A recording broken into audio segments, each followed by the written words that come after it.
Welcome to week 10 of A Year of Wisdom. Let's get started.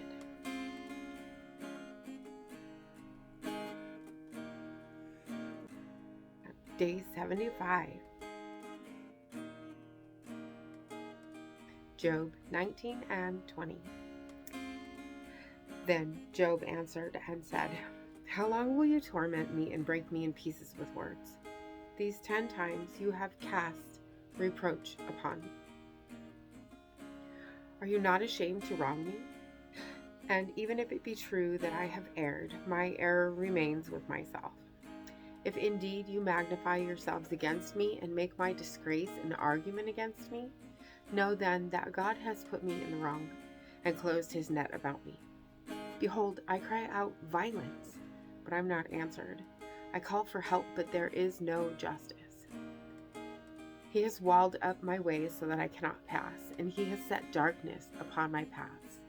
He has stripped from me my glory and taken the crown from my head.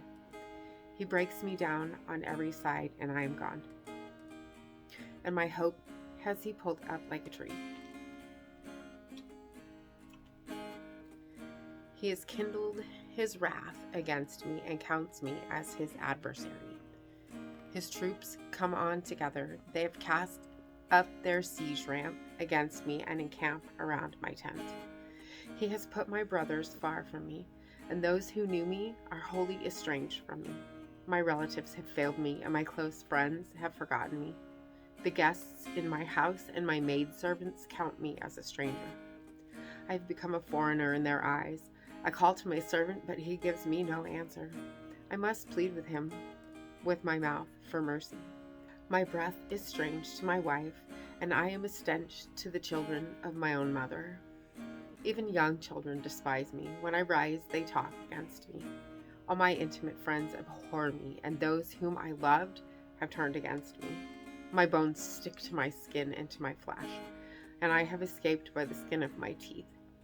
Have mercy on me, O you, my friends, for the hand of God has touched me. Why do you, like God, pursue me? Why are you not satisfied with my flesh? Oh, that my words were written. Oh, that they were inscribed in a book. Oh, that with an iron pen and lead they were engraved in the rock forever. For I know that my Redeemer lives, and at the last he will stand upon the earth. And after my skin has been thus destroyed, yet in my flesh I shall see God, whom I shall see for myself, and my eyes shall behold and not another. My heart faints within me. If you say, "How we will pursue him," and "The root of the matter is found in him," be afraid of the sword, for wrath brings the punishment of the sword, that you may know there is a judgment. Then Zophar the Naamathite answered and said, "Therefore my thoughts answer me because of my haste within me. I hear censure that insults me, and out of my understanding a spirit answers me. Do you not know this from of old, since man was placed on earth, that the exulting of the wicked is short and the joy of the godless but for a moment? Though his height mount up to the heavens and his head reach to the clouds, he will perish forever like his own dung. Those who have seen him will say, 'Where is he?' He will fly away like a dream and not be found.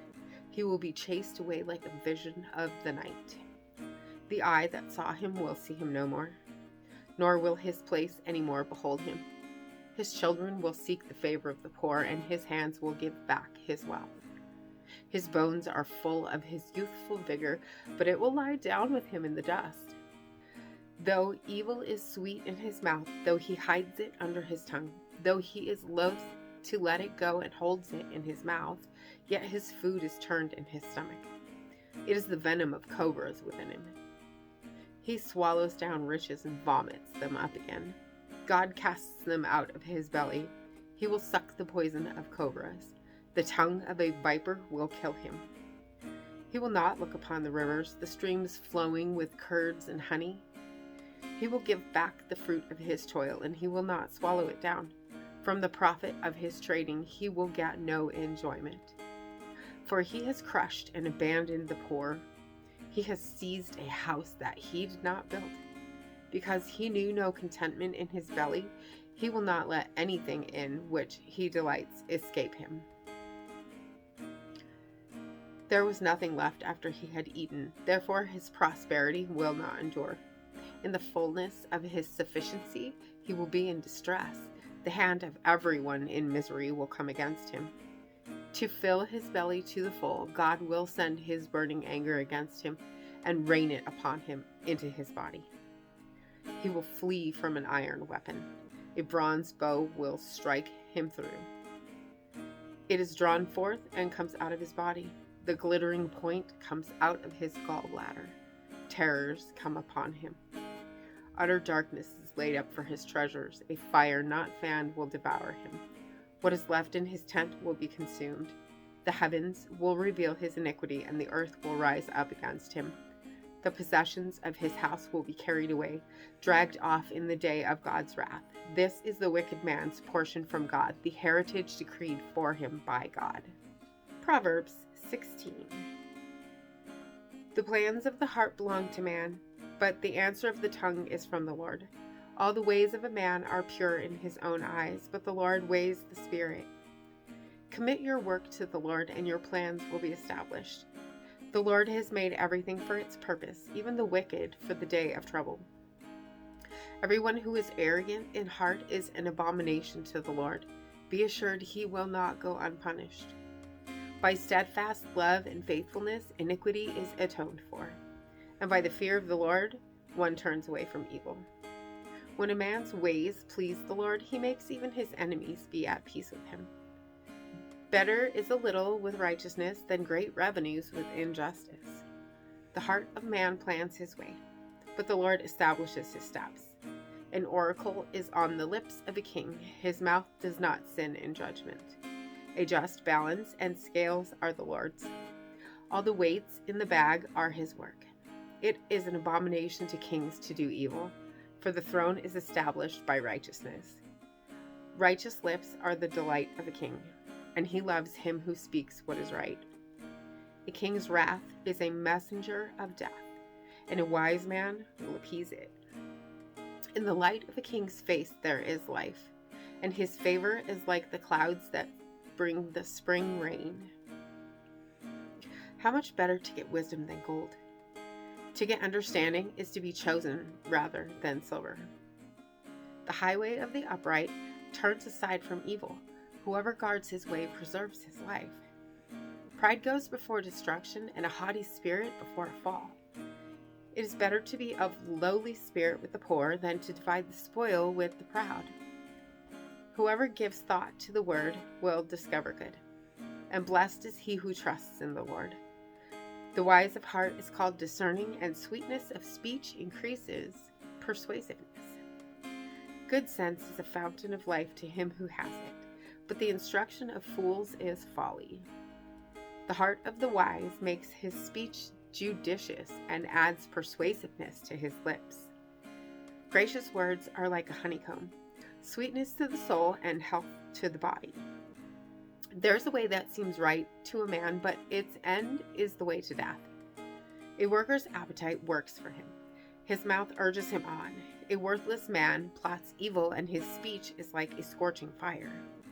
A dishonest man spreads strife, and a whisperer separates close friends. A man of violence entices his neighbor and leads him in a way that is not good. Whoever winks his eyes plans dishonest things. He who purses his lips brings evil to pass. Gray hair is a crown of glory. It is gained in a righteous life. Whoever is slow to anger is better than the mighty, and he who rules his spirit than he who takes a city. The lot is cast into the lap, but its every decision is from the Lord. And as always, I am grateful for you being here, and make sure you hit the subscribe button right there. Click the bell and you'll get notifications. And I will see you tomorrow. God bless. You'll carry me out of the storm. I'm standing at the crossroads. I'm lost without a clue.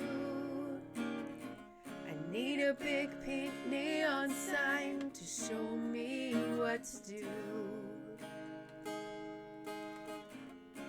I thank you, Lord. It glorifies you when you're the only answer. I praise you, Lord, for holding what's too much for me. And I'm amazed by you, Lord, because nothing's too big and nothing's too small to lay at your feet. I want to thank you, Lord, for believing in